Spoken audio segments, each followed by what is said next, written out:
Hello and good morning, everyone. My name's Amanda Ruback, and I work here at the Missouri Poison Center. I'm the Community Outreach Coordinator here, and I do all things education and outreach.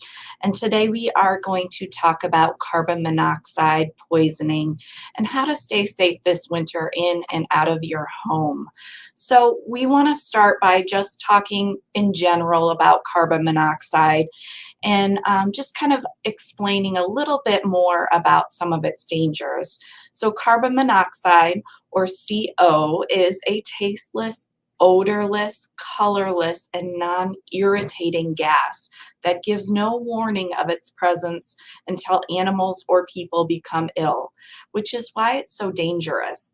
And unintentional carbon monoxide poisonings do result in approximately 15,000 emergency department visits each year and 500 deaths nationally each year. And unfortunately, January is the worst month for carbon monoxide poisonings. And these poisonings do rise during cold months, as you can imagine, because people are using more heat sources, such as furnaces and heating, such as fireplaces, space heaters, portable generators, and the like. And these join the frequent player lineup of non-intentional non-fire carbon monoxide exposures. Other things such as engine-driven tools, charcoal grills or gas grills, or malfunctioning gas-powered appliances and motor vehicles are other sources of carbon monoxide. So let's take a look at some of the different locations that carbon monoxide can live.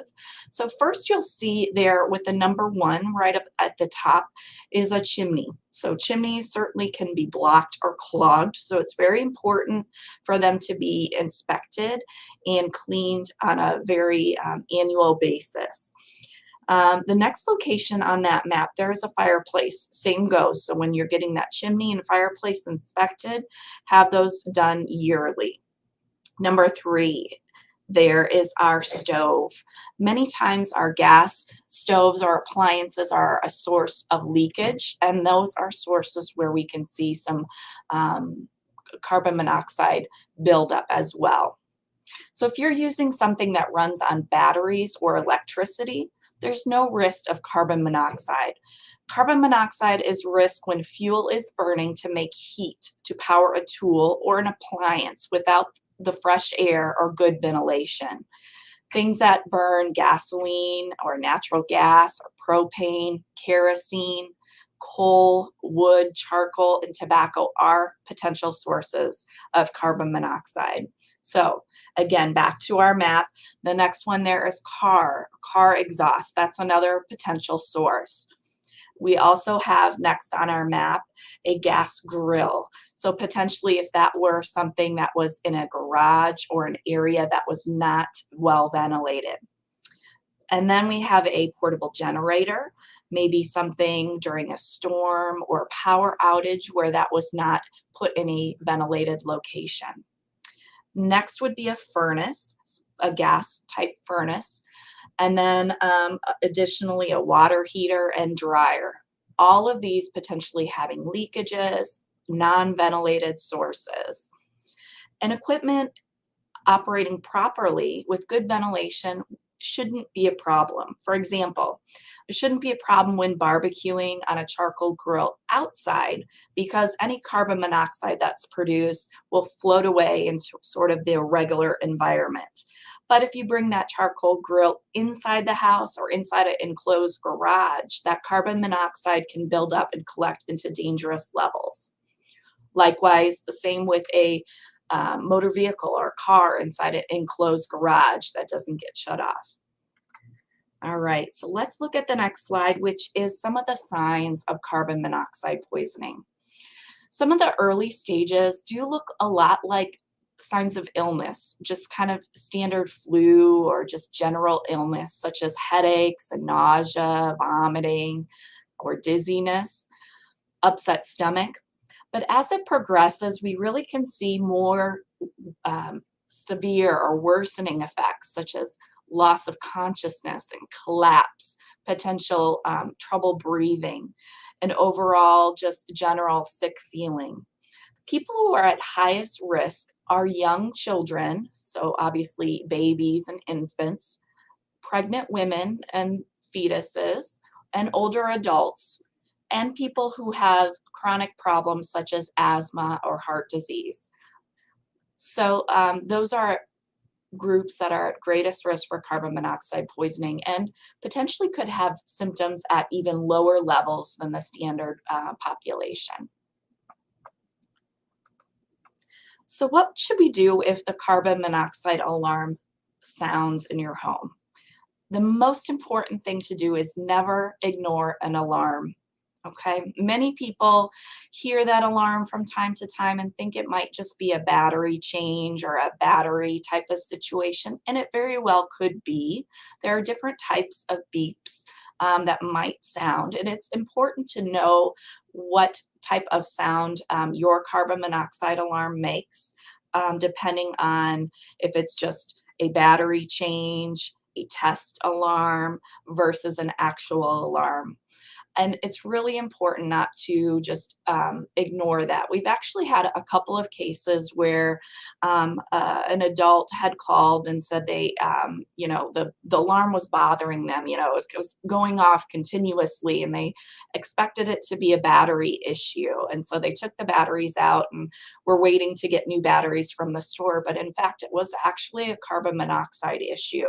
And luckily, we picked up on that, and we asked the person to get away from the house and to exit the house. And luckily they did, because it could have been quite a serious concern if they would have stayed in the home.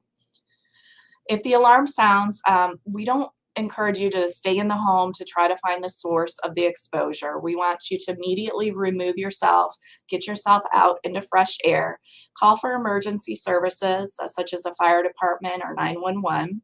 And after you do that, it's good to get a head count, make sure all persons are accounted for, and not to re-enter the home until emergency services is there, because we just want to make sure that everyone is accounted for and everyone is present before, because people can actually do themselves harm as they re-enter and have lost consciousness during that time frame.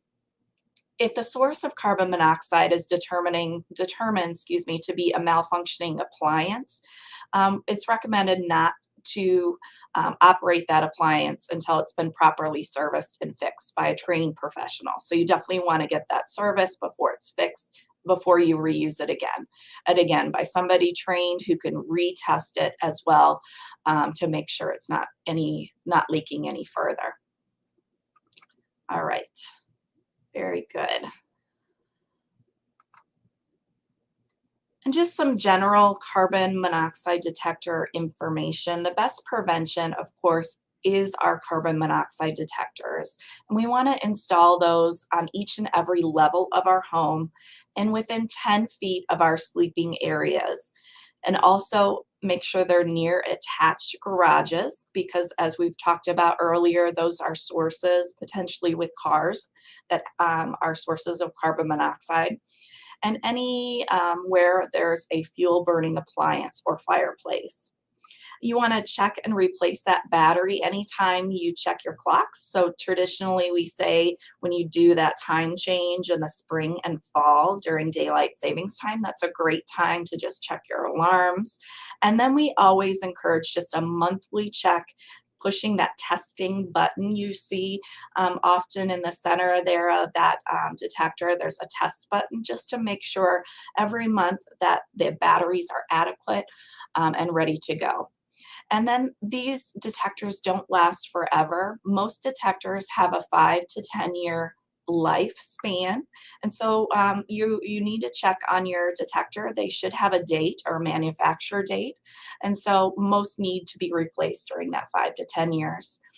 And then some are now hardwired into, so they're not battery powered, but they should have a battery backup. So if you have one of those fancy ones that are hardwired into your home, do make sure that they have a battery backup, as that's very important, and those batteries are changed as well. All right. Let's talk just a little bit more about appliances and generators and fireplaces. Again, as we mentioned, not to use anything gasoline powered, such as mowers and weed trimmers, chainsaws, small appliances and generators in enclosed spaces, such as enclosed garages, basements, or sheds. And we want to use those generators with at least 20-foot spacing from a home, a door, or window vent. And any fuel burning appliances, make sure those vents and chimney systems in your home are inspected by a professional licensed technician at the beginning of each heating system. So annually before you start that winter months. I know we're already into winter, so ideally in the fall before the winter season. And never patch a vented pipe with tape or gum or other types of items, because that patch can build up carbon monoxide in your home, cabin, or a camper. And we don't encourage burning anything in a stove or a fireplace that isn't vented.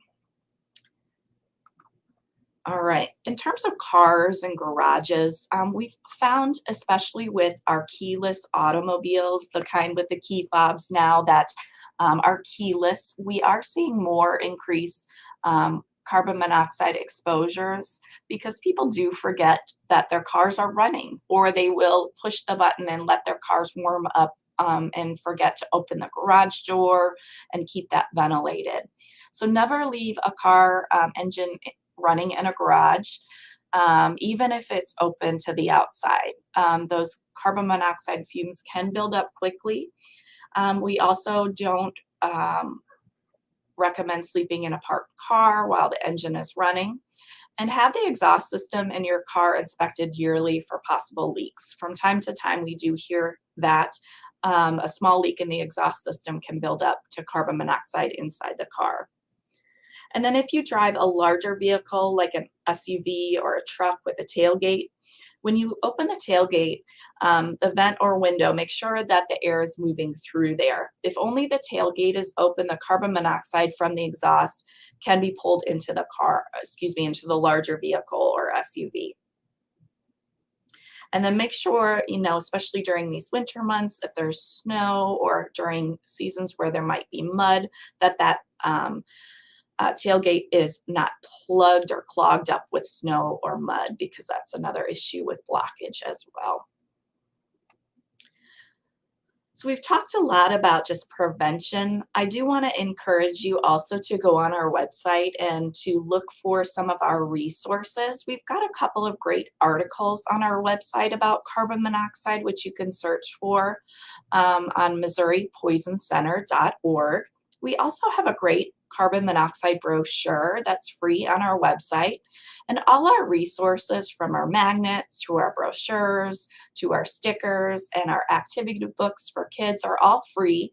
If you have a scout troop or a school group or a parent group or a community center that might need free resources, feel free to go on our website and go to the order materials section and go ahead and order what you want there, and have it sent to right to your facility for handouts.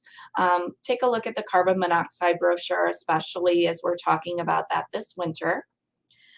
And then last but not least, I always encourage people to go ahead and just save the Poison Helpline in your cell phone.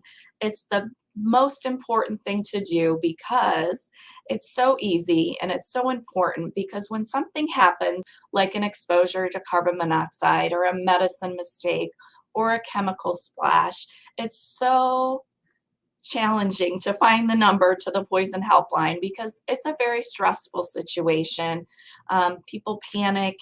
The internet can't move fast enough to get you the number. And if you have that saved in your cell phone as a contact, you'll have it right at your fingertips. You'll have an expert who's a nurse or a pharmacist right at your fingertips 24 hours a day, 7 days a week, who can help assist you, who can tell you what to do, give you first aid advice, who can tell you whether or not it's safe to stay home, whether or not you need to go to the hospital, what sort of treatment is best for you, and to individually give you the best expert medical advice that's just for you, for your specific information, poisoning, or exposure. We're free, we're completely confidential. We'll do it as quick as we can. We're as quick as the internet, and we are very approachable. And the best thing is that we will also follow up with you and make sure that when we're done with the phone call in an hour or 2 hours, we'll check back and make sure you're doing okay. We have great customer service, so we want to make sure you're doing okay, and that um, what what's happened to you is the best outcome for you. So I hope you save the Poison Help number in your phone today. It's 1-800-222-1222. Have a great day. Have a great rest of your afternoon. And if you need us, give us a call.